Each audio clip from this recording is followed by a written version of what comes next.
using the centipede to see where the camera is. I told my sister I wanted a centipede plushie for my birthday, and she was not happy about it. But look how she came through. Look at his sweet little face. Think of how many hugs you can give with this many arms. Beautiful.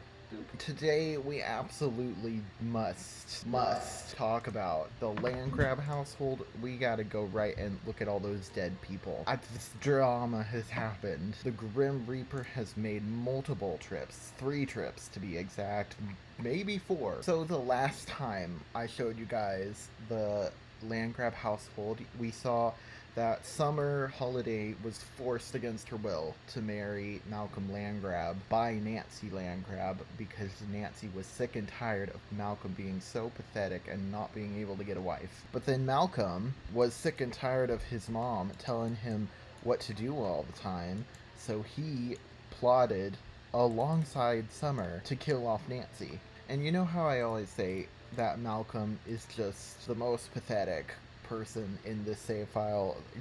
He's so pathetic. He can't seem to do anything correctly. Well, he can't murder correctly either, because you know how many attempts he had to make? He started off by trying to lock his mom in this guest bathroom and setting off some fireworks, and it started a neat little house fire, and the firemen put it out almost immediately, and the only person that got even remotely singed was Malcolm himself, and Malcolm got singed. That's not when he died, though. He had a chance to make another attempt. So next he tried pufferfish nigiri. He's going to force his mom to eat some pufferfish nigiri. So he did that, and he got Summer's help with that too because she can cook, but she told him he had to do it himself because she didn't want to be that involved. Who's crying? Oh, she's crying. I don't think she's that sad, to be honest. But anyway, Malcolm tried pufferfish nigiri, and he could not, for the life of him, make a poor plate of it. He made plate after plate after plate of pufferfish nigiri, and this man could not make anything less quality than normal. I got him a terrible fridge, a terrible cheap counter, a terrible stove. He still couldn't do it. We ended up with plates and plates of normal quality pufferfish nigiri in the fridge, so that didn't work. Finally, one day, as he and Nancy were both coming home from work, he just decided to shove Nancy right into the pool. Her beloved pool that she loved to swim around in. He shoved her in there, and he let her drown in there. The only witness was Nancy's boyfriend, Jay Huntington, but almost immediately after, Jay Huntington got abducted by aliens, and thus far has not been seen again. This little girl, I call her Ivy all the time.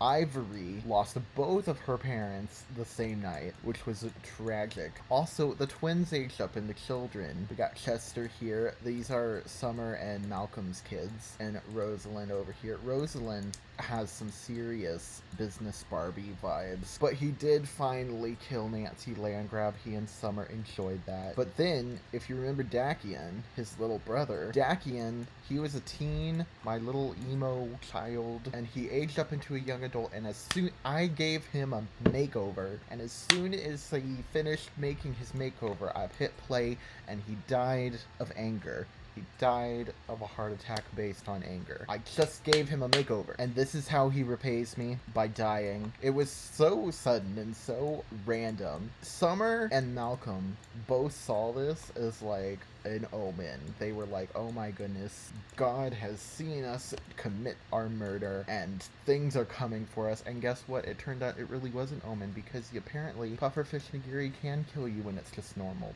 quality, or maybe it was spoiled. Either way, but like literally all that pufferfish nigiri that Malcolm made, it was in the fridge for so long, and so many different people in this household ate some of it and were fine.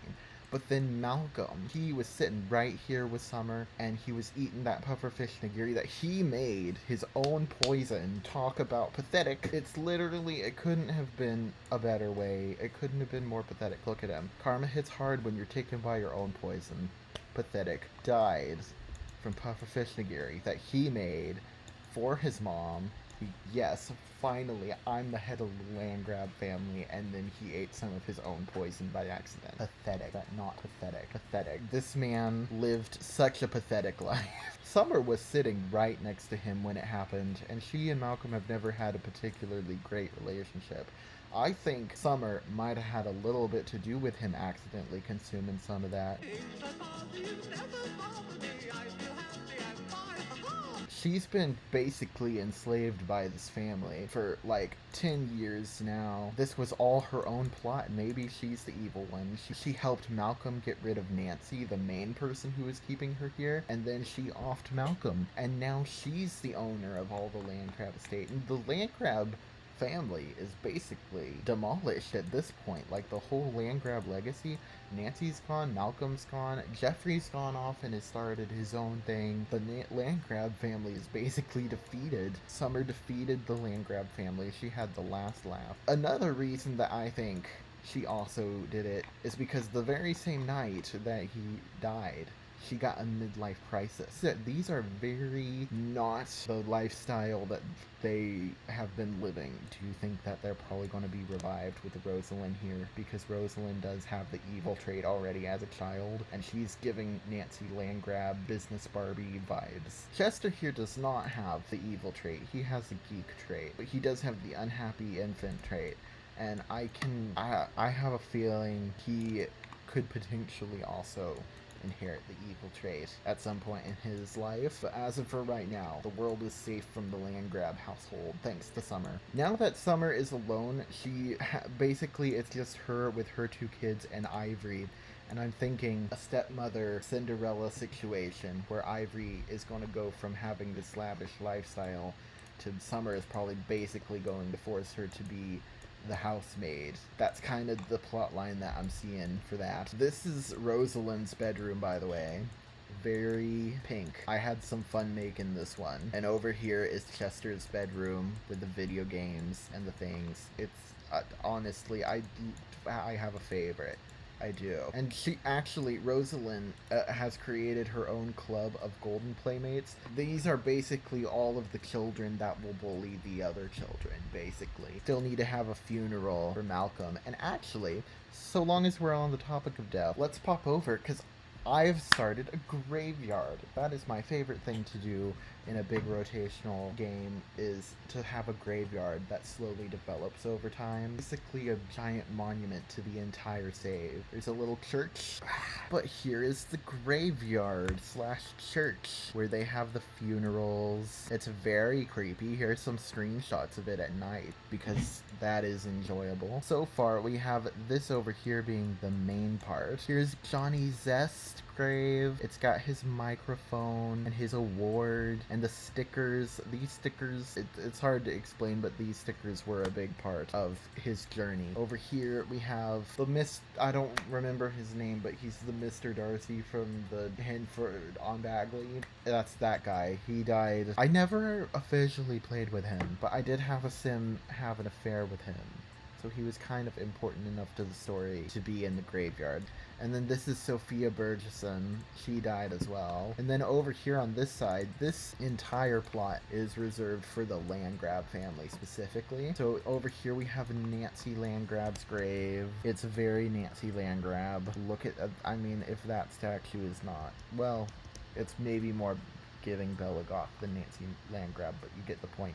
And she's got her money bags. And then this one is Dakian's. It's got his little piano and his journal and his stuffy. He loves stuffies. I love stuffies. Very sad about his passing. And then the inside of this church is set up for a funeral. And then if you go down here, I haven't finished with it yet, but it's supposed to be like a little place for the church staff, a pastor's office, a choir's room, a little storage room. And in the storage room is this very special door. And if you come in here, there's a staircase that goes down and down and down. And then you come through this doorway, and through that doorway is hell. This is hell. This is where hell is in my game. Just casually building hell in The Sims, don't mind me. I have a feeling some of my ghosts are going to end up here. Malcolm Landgraab's probably going to end up in here at some point. I still haven't quite fleshed out my rules about what happens when they don't complete their lives in a way to pass on. Questionable theology happening here, but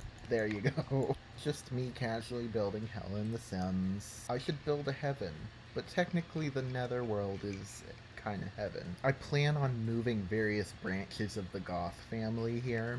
I think having this whole world just be different branches of the Goth family would definitely that would be it. Also, I realized in the last video, I opened this up saying, you want to see how many Sims I have? And then I didn't actually show you, so here you go. These are all of the Sims I am currently playing with, plus some extras. You know what, I should show you this, because the Landgraabs were slowly trying to take over all of Oasis Springs, and so they started with this gym, specifically to spite Jeffrey. There's the reception area, and all the little offices in there, and then this was Nancy's office, and also Malcolm's office for like 2 days. Also just casually a crater over here from when the aliens demolished Don Lothario's house. But that's all I have for today. Mr. Centipede would like to wave goodbye, one at a time with each arm. Goodbye. Goodbye. Goodbye. Goodbye. Goodbye. Goodbye. Goodbye. Look at these links to other videos. Goodbye. Goodbye. Goodbye. Goodbye. Goodbye. Goodbye. Goodbye. Goodbye. Goodbye. Goodbye. Goodbye. Goodbye. Goodbye. Bye. Jesus loves you.